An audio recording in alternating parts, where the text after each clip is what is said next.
Where's the fun in waiting? Play Sit and Go tournaments 24/7 only on Ace 2-3. This game involves an element of financial risk and may be addictive. Please play responsibly and at your own risk.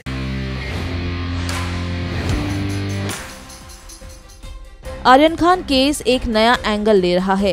रोजाना नए मोड़ सामने आ रहे हैं। NCB अधिकारी समीर वानखेड़े के खिलाफ हर दिन नए आरोप लग रहे हैं। नवाब मलिक ने अब दावा किया है कि एनसीबी अधिकारी का 2006 में निकाह हुआ था। नवाब मलिक ने समीर वानखेड़े की पहली शादी की फोटो शेयर की और आरोप लगाया कि उन्होंने साल 2006 में इस्लाम धर्म के अनुसार निकाह किया था। नवाब मलिक ने एक के बाद एक कई ट्वीट किए।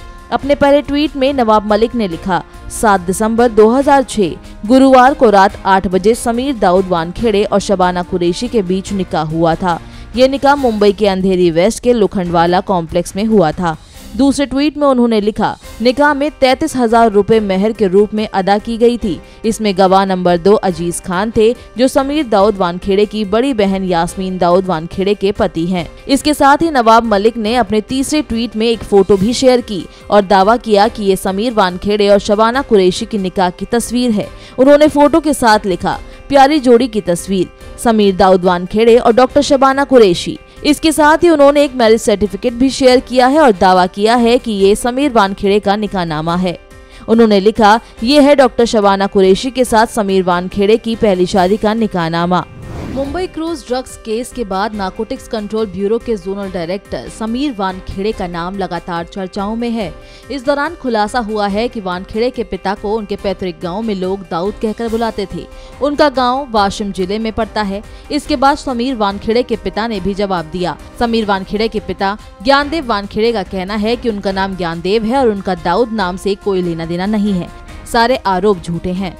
आपको बता दें कि महाराष्ट्र सरकार के मंत्री नवाब मलिक ने सोमवार को एनसीबी के क्षेत्रीय निदेशक समीर वानखेड़े के कथित जन्म प्रमाण पत्र की कॉपी ट्वीट की थी। उस कॉपी के मुताबिक समीर के पिता का नाम दाऊद है और उनका धर्म मुस्लिम है। इसकी वजह से वानखेड़े के भारतीय राजस्व सेवा अधिकारी के रूप में चयन के बारे में एक और विवाद पैदा हो गया, क्योंकि यूपीएससी में उनका चयन आरक्षण श्रेणी के तहत एक हिंदू के रूप में मिला था। राष्ट्रीय जनता दल यानी आरजेडी के राष्ट्रीय अध्यक्ष लालू प्रसाद यादव के बिहार लौटते ही सियासी तापमान बढ़ गया है। 6 साल के बाद लालू यादव चुनावी मैदान पर नजर आए हैं। बिहार के तारापुर में आज राष्ट्रीय जनता दल के चीफ लालू यादव ने रैली की। जेल से निकलने के बाद उन्होंने पहली बार जनता को मंच से संबोधित किया। लालू यादव ने मुख्यमंत्री नीतीश कुमार पर भी निशाना साधा। नीतीश कुमार की सरकार का हमें कहा कि विसर्जन हुआ है। विसर्जन का मतलब बोल दिया कि हमको मारने के लिए बोल रहा है लालू यादव। बोला कि हमको गोली मारते बोलते हैं नीतीश। हम कहा कि तुमको गोली मारेंगे, तुम अपने मर जाओगे। लालू यादव ने बिहार में शराबबंदी को लेकर भी नीतीश कुमार को लपेटे में लिया। उन्होंने कहा कि नीतीश चाहते थे मिट्टी में मिल जाएंगे, लेकिन बीजेपी के साथ नहीं जाएंगे। हाँ, बोले थे कि मिट्टी में मिल जाऊंगा। बस सुन लो ना, कोई मिट्टी में मिल जाऊंगा बोलते थे नीतीश कुमार। भाजपा में नहीं जाऊंगा। अब भाजपा में गए हैं। डबल इंजन है ये सिम का इंजन है और बीजेपी डीजल वाला इंजन है। वो इधर खींच रहा, वो उन्हें खींच रहा। उन्होंने आगे कहा कि हमने कभी समझौता नहीं किया। नीतीश कुमार बापू के हत्यारे का जिंदाबाद कर रहे हैं। लालू यादव ने तंज कसते हुए कहा कि नीतीश कुमार का पेट भर गया तो चले हैं प्रधानमंत्री बनने, कौन आपको पीएम बनाने वाला है। लालू यादव ने जातिगत जनगणना का भी मुद्दा उठाया और कहा कि इस पर लंबी लड़ाई छेड़नी है। उन्होंने पूछा कि जब जानवरों की गिनती करवा सकते हैं तो इंसानों की गिनती, पिछड़ी जाति के लोगों की गिनती कराने में क्या दिक्कत है। आपको बता दें कि बिहार के कुशेश्वर स्थान और तारापुर विधानसभा सीटों पर हो रहे उपचुनाव के लिए 30 अक्टूबर को मतदान होना है, जबकि 2 नवंबर को नतीजे आएंगे। 2020 के बिहार चुनाव के बाद पहली बार उपचुनाव हो रहे हैं, जिसके चलते सत्ता पक्ष और विपक्ष दोनों ने ही पूरी ताकत लगा दी है। इस उपचुनाव में कांग्रेस और आरजेडी दोनों ने एक दूसरे के खिलाफ उम्मीदवार उतारे हैं। पंजाब की राजनीति में लंबे समय से चल रही अटकलों के बीच आखिरकार आज कैप्टन अमरिंदर सिंह ने अपनी स्थिति साफ कर दी। आज उन्होंने अपनी एक अलग राजनीतिक पार्टी बनाने का बड़ा ऐलान किया। पंजाब के पूर्व सीएम कैप्टन अमरिंदर सिंह ने बुधवार को एक प्रेस कॉन्फ्रेंस कर इस बात की जानकारी दी।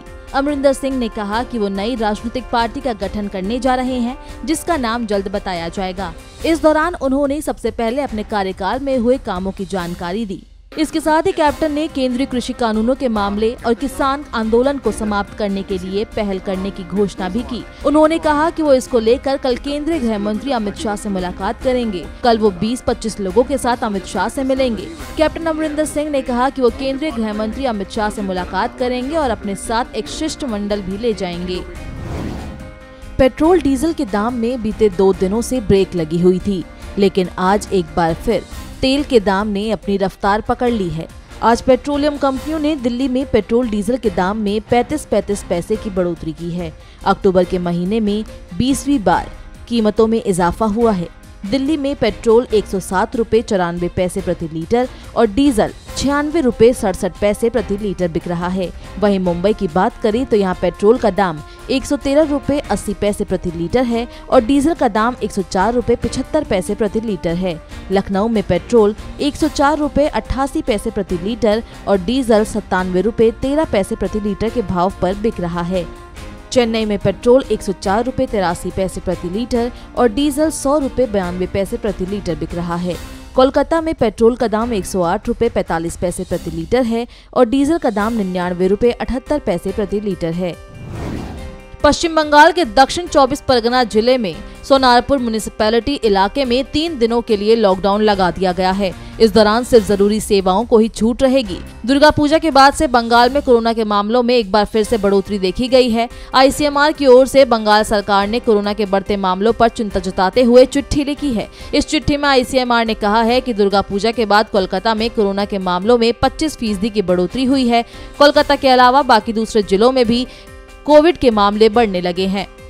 देश भर में कोरोना वायरस की बात करें तो 24 घंटे में 13,451 नए मामले सामने आए हैं और 585 लोगों की मौत हो गई है। पिछले 24 घंटे में ठीक होने वाले मरीजों की बात करें तो इनका आंकड़ा 14,021 है, लेकिन कल की तुलना में ये आंकड़ा कम है। वहीं बात करें कुल आंकड़ों की तो देश में कुल केस की संख्या की बात करें तो ये आंकड़ा 3,42,02,202 है। वहीं स्वस्थ होने वाले मरीजों की कुल संख्या 3,35,83,318 है, जबकि इस महामारी की वजह से अब तक 4,56,048 लोगों ने अपनी जान गंवा दी है। वहीं बात करें एक्टिव केस की तो देश में 1,63,816 सक्रिय मामले हैं, जो पिछले 242 दिनों में सबसे कम है। वहीं वीकली पॉजिटिविटी रेट की बात करें तो ये 1.22% है, जो पिछले 33 दिनों से 2% के नीचे है। डेली पॉजिटिविटी रेट भी 1.03% है, जो कि पिछले 23 दिनों से 2% के नीचे है।